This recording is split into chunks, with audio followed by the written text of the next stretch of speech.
Welcome to NFL Prop Picks powered by the Blitz. On covers, I'm Josh Ingles. He's Derek Carty in the line behind the numbers.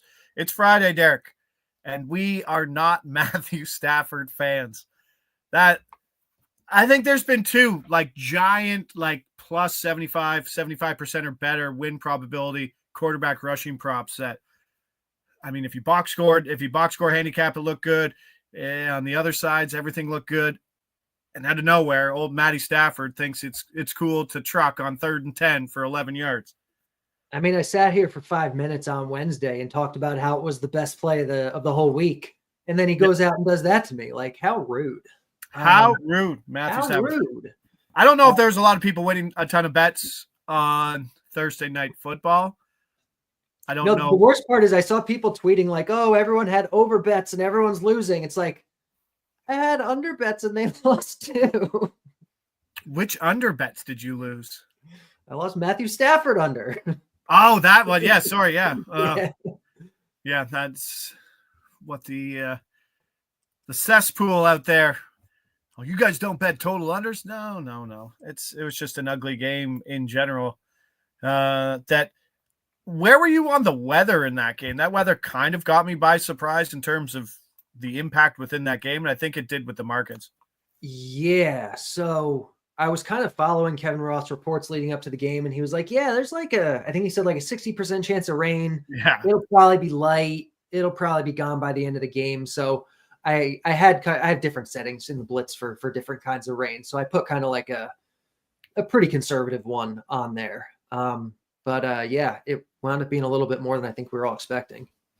Interesting. There's some discrepancy on Sunday night football too. I know Chernoff's talking a lot about there is some possible wind within that game, but it's some models are saying AccuWeather saying there's lots. The other models aren't saying that there's. Wait, is this the Seattle game? The Seattle game, yeah. Oh, the one I was looking at before said 3 miles per hour, and Seattle's never usually windy. Are there models that are saying it's going to be windy? I got to look into that. Yeah, that it might be windy, and that the way that the wind is coming in because of how Lumen Field is set up, that it's an awkward, maybe it's a north-south or right. East-west wind that will go through it. East-southeast wind, it looks like, if this is correct. Yeah, just something to look into. It does seem like there's a pretty big discrepancy between, what are we calling those, forecasts or predictive models? But do you have multiple weather models, or are you just kind of Kevin Roth and that's kind of how we go? But I mean, I trust Kevin Roth for precipitation stuff over the automated precipitation forecast because those aren't very good. But for temperature and wind, I have automated stuff that feeds in. I just go to windy.com. It's the visual data on windy.com is so nice. I prefer that one, but you do realize that it's not an exact science. Like poor Kevin Roth gets hated on sometimes for trying to predict something that's pretty much unpredictable at times. Yeah. I mean, it's the same thing we're doing. You can only put a percentage on it. You're never going to know for sure. Yeah. Picks were out yesterday. Yeah, picks. You should have seen me. You should have seen my hockey picks too. Hockey picks. I was losing money on the ice. I'm like, hey, let me just jump over to the football game. Yeah, it was 0-0 after the first quarter, and there were 7 punts and 8 drives.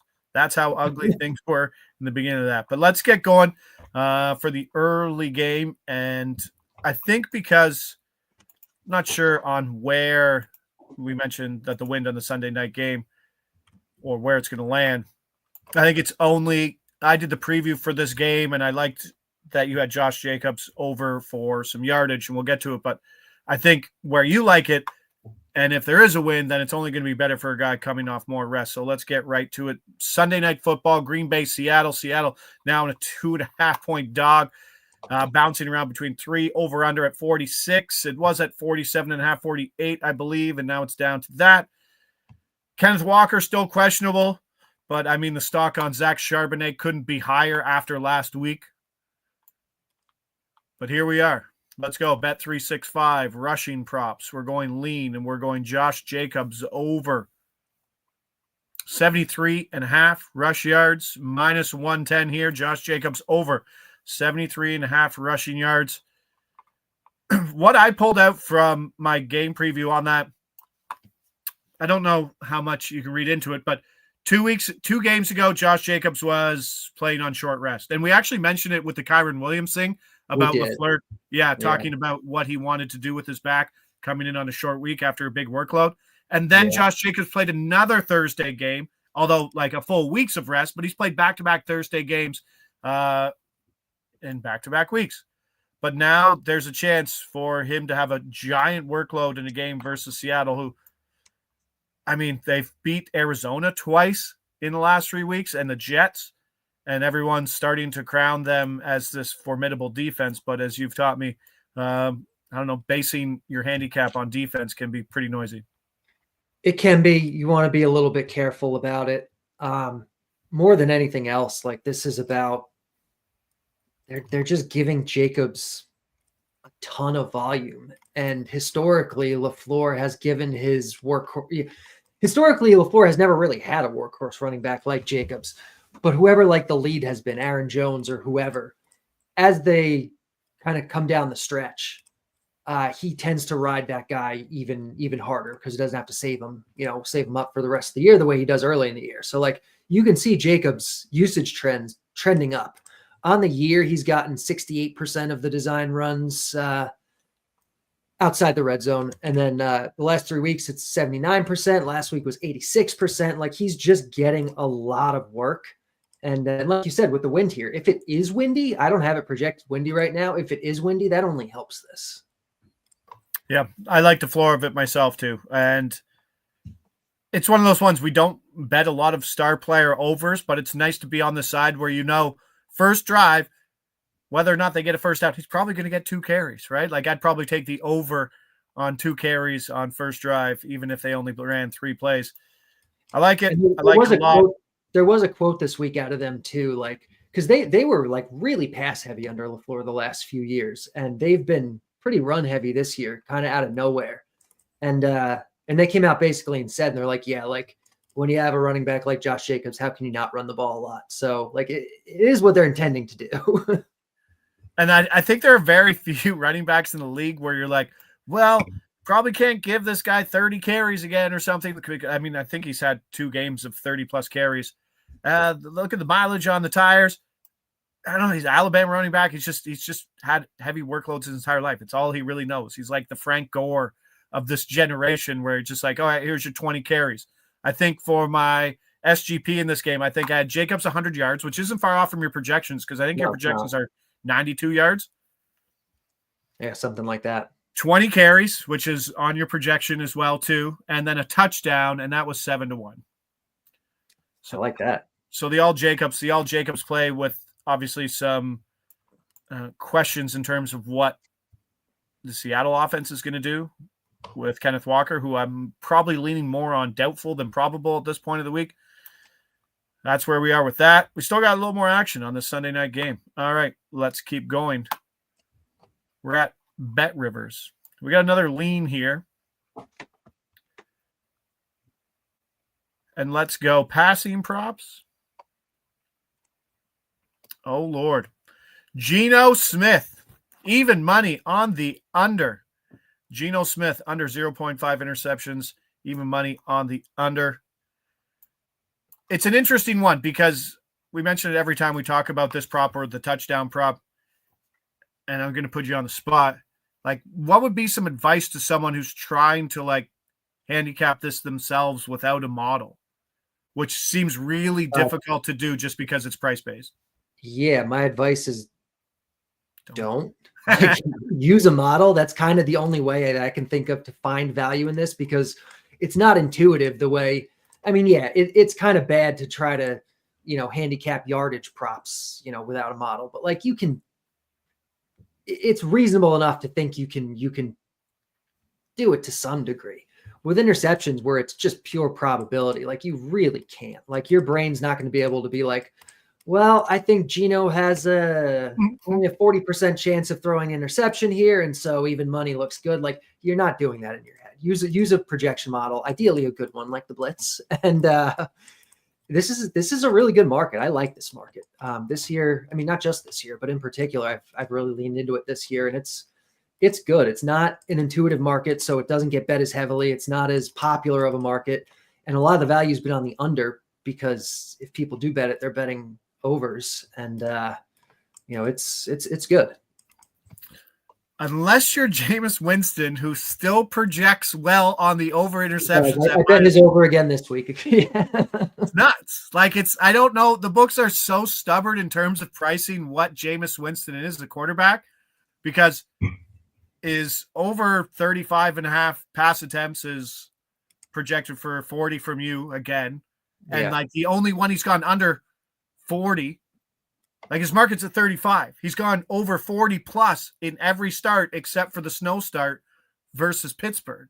Yeah, there were 34s out there yesterday. It had moved down at some books. And I'm like, what is even happening here? It's a bad weather game, but like not like the snow, and it's too low of a number for him. No, I get that. I'm really, I don't understand. Like last week, I'm like, I know I was on the Nick Chubb over because I think his market fell to 39.5 yards. Something right? like that. Yeah. And I just assumed that they have to lean on the run at some point because of what he's done protecting the ball. Guess what? First down, we're passing. First down, we're passing. That's the Josh Jacobs. They're the Josh Jacobs, the Jameis Winston offense right now. All right, but we're on the Geno under interceptions. He's cleaned up his act a bit. There was a little cluster area 3 weeks ago, but I think he's 3-0 to the under over his last 3 games. Double dose of Monday Night Football. Thomas Brown and the Bears at Minnesota. Minnesota bouncing around between a 7-point and a 6.5-point favorite. Total sitting at 44. Have you had to make an adjustment with Thomas Brown? Because like there's no precedent for it. Like I say it every time. I'm like, passing game coordinator 3 games ago. Head coach calling plays now. It's probably the biggest career jump that anyone's had to do in terms of responsibility for an NFL coach. Yeah, I mean it's pretty wild. He was the offensive coordinator last year, I think, last year for the Panthers. Wasn't very good for them, obviously. They've been a bit more pass heavy under him, which the Blitz is kind of accounting for. But yeah, it's anytime you have a change like that, there's always going to be some uncertainty. And especially for him going, kind of jumping up like three levels of coach or whatever it was is pretty wild. JPC4 saying maybe DTR playing sometime. There was a quote saying that Winston's going to be the guy going forward.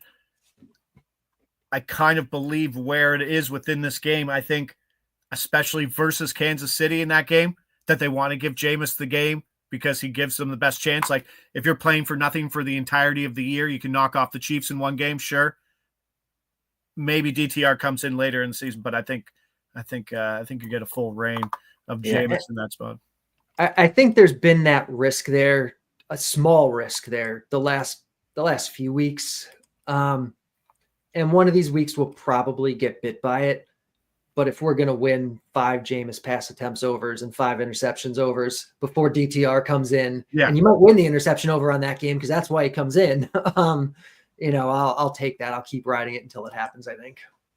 Yeah, and if you're trying to find some value on that over Jameis interception, just add the 35 completions. I know his number's gone from 34 to 35. 35 attempts. Yeah, attempts. Sorry, yeah. Might get the completions too. I mean, he might throw that many. But I did do I had to do it last week where it's just like, I'll be angry myself if Jameis Winston goes for 300 yards again with 3 touchdowns and 40 passes and I don't get a piece of it.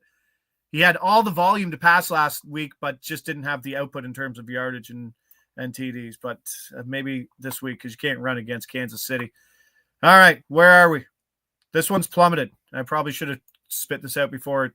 Hopefully it's still there. It was already done. This had been sitting there since yesterday, and it plummeted like 30 minutes before the show, which was just so much fun to see. Yeah, Milo says James probably not getting benched for 1 interception.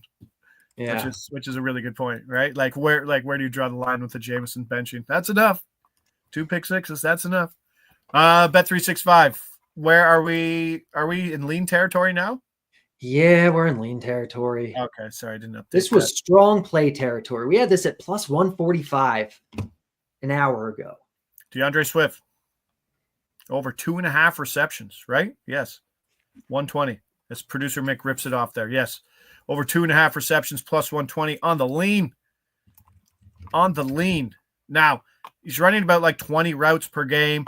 Minnesota is one of the stingiest rush defenses in football, and they blitz at the highest rate. But I know, like, the way that maybe I'll break down something or random people will do in terms of, like, in the idea of, like, rushing props. You're like, people always say, oh, well, they blitz a lot. He'll sneak through the blitz and run. I don't think that's really confirmed in terms of if that's true. It sounds like a great talking point. Seen anything, yeah. Yeah, and the same thing with a heavy blitzing team in terms of will he be able to sneak out of the backfield and catch a pass? And I don't think any of that's in terms of what you have in your model. But this one was a head scratcher to me because if you look at the game logs, you see it. It doesn't jump out at you, right? It wouldn't be a pretty heavily bet from the public for recreational side, but the market moved 25 points. Yeah, the thing that really stuck out to me here was, I mean, Swift's usage has kind of gradually gone up throughout the year. But last week with Roschon Johnson out with the concussion, and I haven't seen any news on him today, but he hasn't practiced yet this week, still in the concussion protocol. Presumably he's going to be out again. DeAndre Swift had previously been running a route on about 50% of the dropbacks. He was over 70 last week with Roschon Johnson out. He only got, one target? I think it was like 4% of the targets or something like that. But if he's out there again this week running, 50% more routes than he was all year, we're getting good value on the 2.5 here. I liked it more at 145, and we have to swallow it here at 120. But yeah, I think assuming Roschon's out, I like this one. No. All right, so there's what's not priced in. Just usage in terms of not producing yet, but availability, opportunity there more so than actually catch passes. What Chad Martin saying? Darnold pass yards look good. 242. Chad Martin wants Sam Darnold over 250 pass yards, but we got a Sam Darnold little something here. We're gonna go lean. We're gonna go Rivers. Number's still there. Let's go. Under 0.5 interceptions for last week's best quarterback. Minus 113. 7-point favorite indoors. I know that weights heavily in terms of where his situation needs to be in passing. He should be a comfortable passer. He shouldn't be needing to come back and throwing tough balls late in the second half. 11 TDs and 0 interceptions over his last 4 games. And volume-wise, he hasn't had to throw the ball more than 34 times over the last 4 games. I mean, they're not a crazy run-heavy team, but Cam Akers getting a little more work. Do you project low volume here, or just a lot of that has to do with the game script? I think a lot of it's kind of game script dependent. It is a low volume game, though.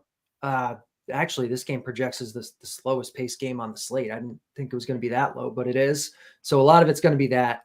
It's going to be game script. Minnesota not having to throw the ball a ton. So that's what we're looking at. All right, and there's the price, and it comes back to the same conversation we have, like how it's a really difficult thing to price if you're just looking at numbers and being like, coin flip, does Sam Darnold throw an interception or not? And it is funny that, like, it's easy to use the even money mark as a benchmark in terms of how you price it as a non-modeled person. Mm-hmm. Yeah, it's a coincidence it's at that number. So let's go that for the under interception minus 113.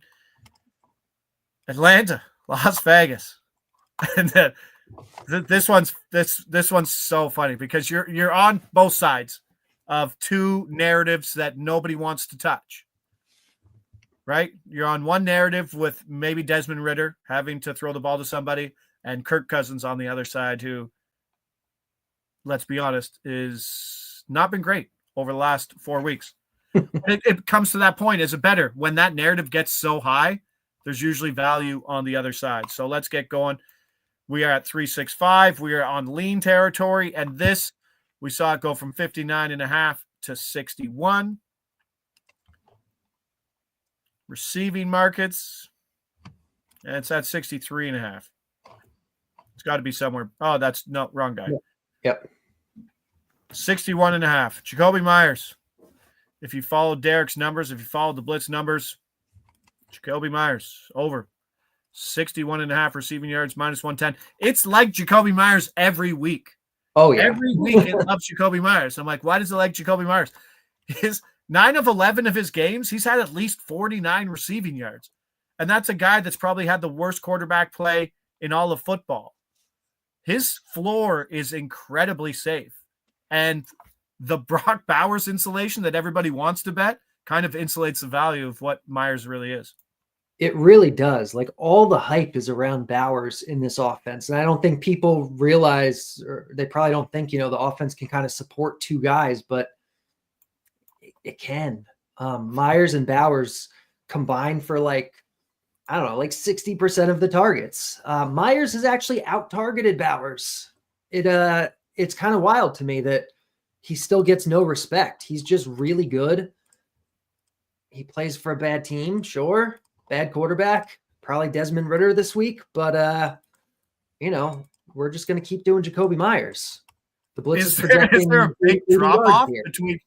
Is there a huge drop-off between the quarterback play that he's seen with Gardner Minshew? Really, no. Yeah. But I think people are discounting it because there is a discount in the prop market because I think it was like, close to a similar price, 63.5 last week versus Tampa Bay. Yeah. It's the same, whether it's Minshew, O'Connell, Ridder, it's the same thing. Ritter's bad enough that, Milo makes a good point. He's bad enough that whatever he lacks in skill that he should make up for in volume because he's bad. Jeff Rappaport, just spam in the Jakobi Meyers situation. He's 5-1 to the over since returning to the lineup as well. Very quiet person. And like I said, Brock Bowers, everybody wants to reach for Brock Bowers, but it might be Jakobi Meyers should be the guy that you look for. And you got to talk. You got to convince me on this one before I put it in the account. It's a lean at MGM. There it is. Kirk Cousins under. He might be the only guy in all of sports betting industry in week 15 giving out Kirk Cousins under 0.5 interceptions at -110. That's a lean.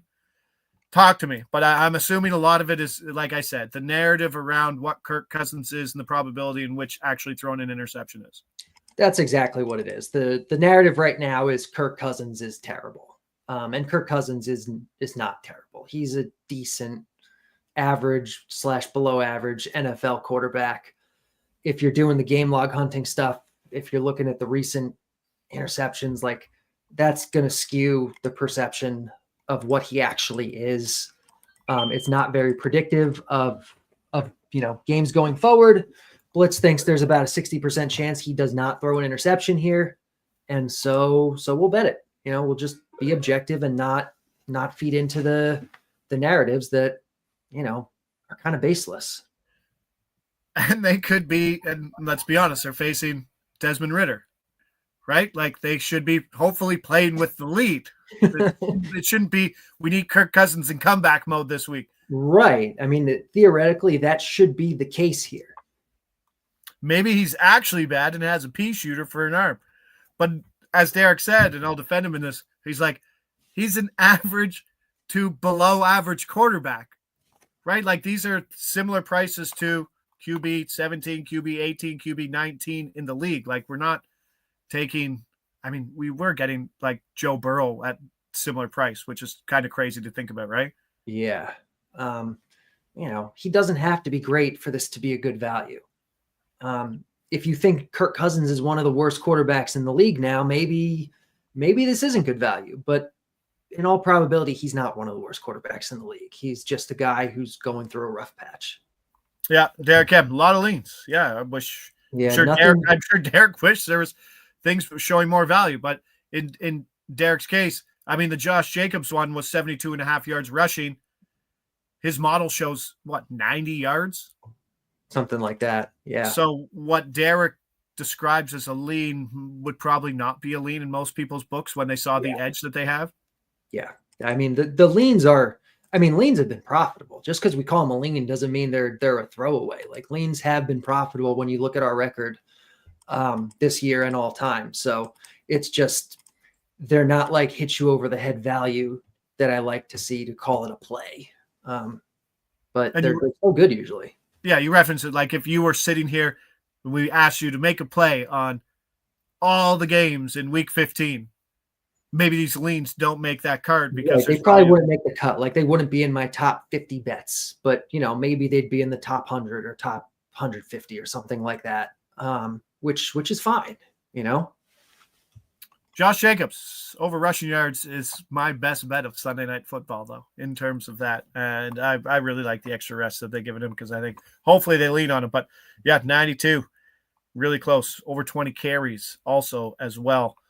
So if you're scoring at home, we got some love for Desmond Ridder. And I always mention it and never throwing anybody under the bus. And we talk about it in baseball. If you want to be a good bettor, if you want to be a consistent bettor, if you want to be a bettor betting singles, right? Let's be honest here. You're going to have to bet ugly things. Oh, yeah. You're going to have to get used to betting ugly names, overs, or big name unders. And, Sunday night, sure. Monday night, we're going on some Desmond Ridder over because Jakobi Meyers just keeps swinging. Kirk Cousins on the under. On the other game, DeAndre Swift, we're a little late on the market, but over 2.5 receptions is looking great. Sam Darnold on the under interceptions at a similar price as Cousins. And then Sunday Night Football, Josh Jacobs, 73.5. Should see that number tick up because if your number is where it is, that's going to certainly move the number. And then Geno Smith on the interception on the under at even money. And that's it, Derek M. It's nice to have action on the island game. And if you're betting, if you're a person who's only betting primetime games, you're betting into some of the most bet on markets and some of the most liquid markets of all of sports betting. So it's not easy to find value, and we always ask Derek to do it. But let's do that. Week 15 in the books. Friday. Love a good Friday. 30 minutes. I talk too much, but we'll leave it at that. Let's cash some tickets. I'm Josh Ingles. He's Derek Carty. This is NFL Prop Picks powered by the Blitz on Covers. See you back here. What do we got? Oh, week 16. Jesus. Thursday Night Football. Let's go. Week 16.